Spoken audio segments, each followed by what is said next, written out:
Welcome to this episode of Cooking Your Roots, GGC's Chicken, Part 2. Now, the reason for this whole thing is actually because of this recipe. Because of how vague it was, I wanted to be able to modernize it, make it possible, make it easier to use. So here's what we're going to try. We're going to keep most of the same ingredients, and we're going to keep most of the same process.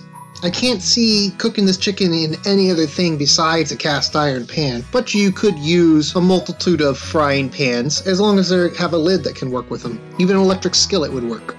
So here's the second half of the chicken that I cut up, and we're going to use the same ingredients as before. And I actually measured out how much I used: 2 teaspoons of celery salt, 2 tablespoons of paprika, 2 teaspoons of oregano, and 1 teaspoon pork and chicken seasoning. We like to use Johnny's pork and chicken seasoning. You can use any other seasoning salt that you'd like, or even a poultry seasoning. 1 teaspoon of black pepper. Mix those into your biscuit mix. I'd say I have roughly a cup and a half of biscuit mix here. And then we're going to add the next step. We're going to add an egg wash to help our breading stick, and in theory get a little bit crunchier.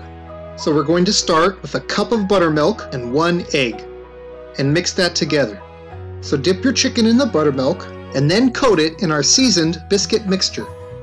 And from this point on, we are going to do a very similar process as before. Now, I understand that most people don't have chicken fat lying around, but there are some other things that we can do to make the grease that is ideal for this chicken. The best thing you can do? Fry bacon before you make this chicken. Leave the bacon grease and then cook using that bacon grease. Delicious. If you don't have any bacon lying around or don't want to take the time for that, you can also use lard, such as I use here, shortening, or even oil. You could potentially use butter as well, but due to the milk fat of butter solids and the length of time that we cook it, I would personally avoid butter, but it's possible. We're once again going to start with a browning, so we're going to have a medium-high heat and add our chicken to our already hot grease, making sure to get all sides nice and browned. We're once again going to reduce the heat down to low as possible, and add a little bit of water to keep the chicken from sticking at the bottom of the pan. Place a lid on that bad boy and just let it cook, checking occasionally to see if more water is necessary to add to it.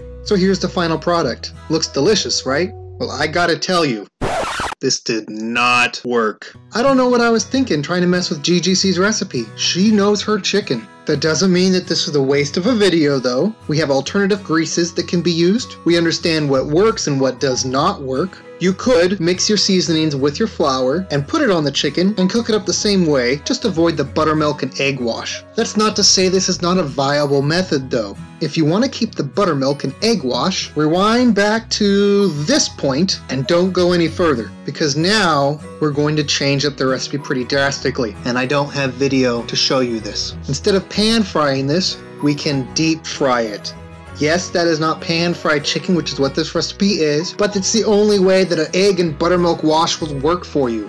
It was delicious chicken. The chicken itself is still moist and delicious. The problem is the breading on the outside is soggy, and part of that is the cultures in the buttermilk, and so that just doesn't work here. But if we were to deep fry this, it's going to crisp up nice and fast. The buttermilk is going to slow the crisp down until our chicken is cooked on the inside, but then we will have beautiful fried chicken. So we're going to want to get a large pot, preferably cast iron, and fill it with some oil. As for the amount of oil, that depends on the size of your pot, but you want to make sure that you have a good 3 to 4 inches so the chicken doesn't touch the bottom when you fry it. You want to get this oil hot to about roughly 350 degrees and maintain it there the entire time you're cooking them for about 12 to 15 minutes, or until the internal temperature of the chicken reaches a safe temperature, turning it occasionally to make sure that the chicken browns evenly on all sides.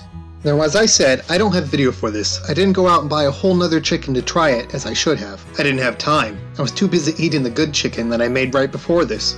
But try it out, let me know how it goes. I'm pretty certain it will work. Thanks for watching this episode of Cooking Your Roots. Go on and cook your own roots, and don't forget to subscribe to this channel on your way out.